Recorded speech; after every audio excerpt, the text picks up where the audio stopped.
Hello and welcome to tonight's LOL Esports Roundup. We're going to cover the two series from Worlds 2023, Elimination series actually. That's what we're going over today. Predictions, I'm 2-0, 28-9 on the year, the event. That's like a, 6, 8, we've had a good run the last few days on predictions. If you want my predictions, those will be members only tier. They go out after the roundups the day before games take place. So, TL and GAM. GAM win. 2-1. I didn't put down my MVPs, but Kiea is my MVP. Katie, 12, 9, 17, 30% of damage in the win. Levi, 6, 3, 27 in the jungle. APA, 9, 10, 5, 29% of damage in the loss.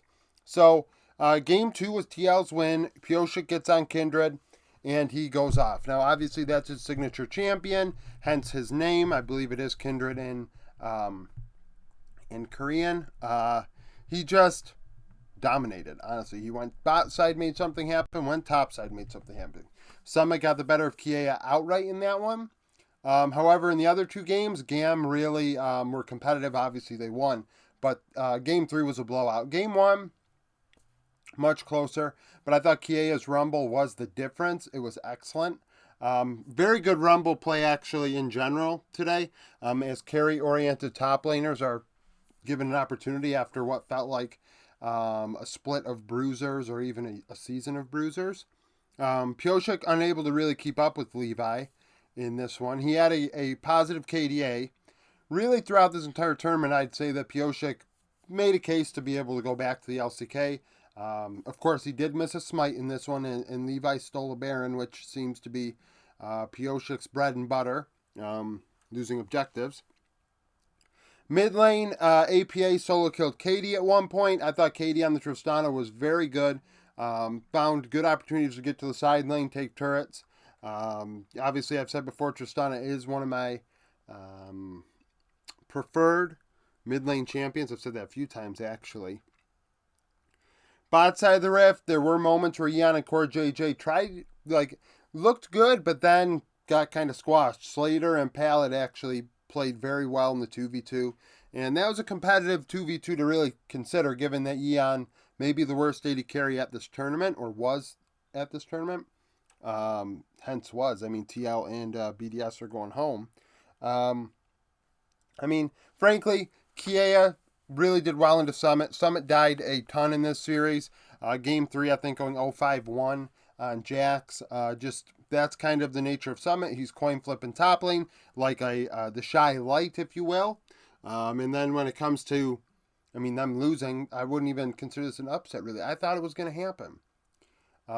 It was very feasible. I almost picked TL, but in the end, I went with GAM after what felt like a day and a half of saying I felt like GAM was going to beat TL. A lot of people thought it'd be a free win. And honestly, I think TL thought that.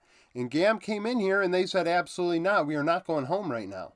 The VCS, every tournament, the VCS, especially the 1 seed, or you look at past MSIs and things like that, and you even look last year at Worlds, GAM took a game off of top. And yes, it was a bugged game and things like that, but they actually were competitive with that LPL seed. I think that's without a shadow of a doubt. The fact that it came down to a bug for top to lose versus winning, I would argue that means GAM were uber competitive.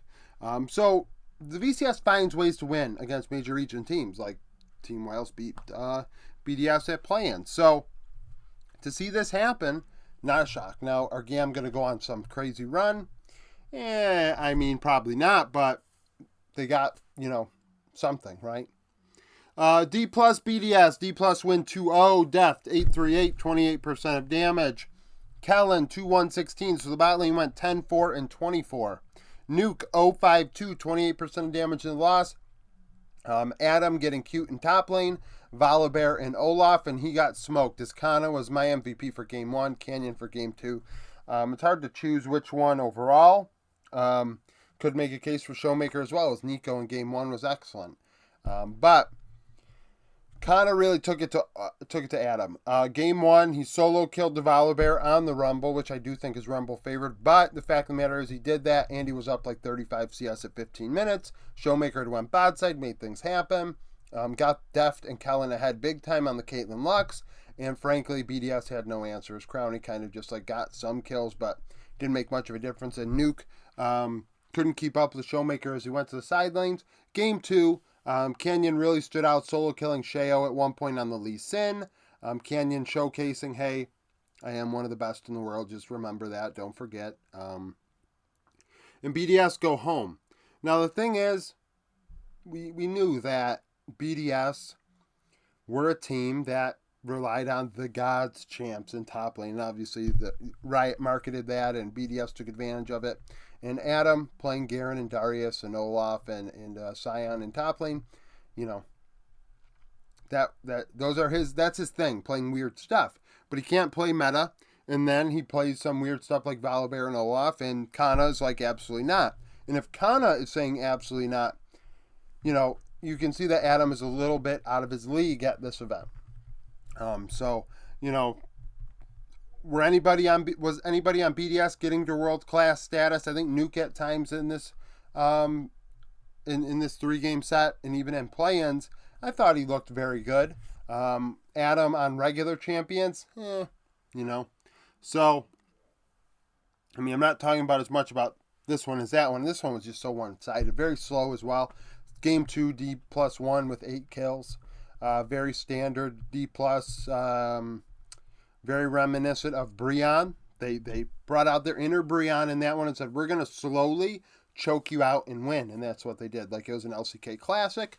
And, I mean, that kind of goes to show you just how much of a diffy there was here, that they were like, yeah, BDS, you're not going to make anything happen here. And we're just going to beat you in a game of chess. Like, this is not checkers, this is chess. And, you know, we're not surprised by that. A lot of people had D+ winning 2-0. Some thought BDS might get a game due to weird picks. I think that is a valid thought. I thought, I could see if they gave Adam, Garen, or Darius that they might be able to take a game, but it didn't end up happening. So that's it for the roundup. Thank you for watching. If you liked the video, like it, subscribe to the channel for daily League of Legends content. Follow me on Twitter, join the Discord, become a YouTube supporter. I hope to see you again tomorrow.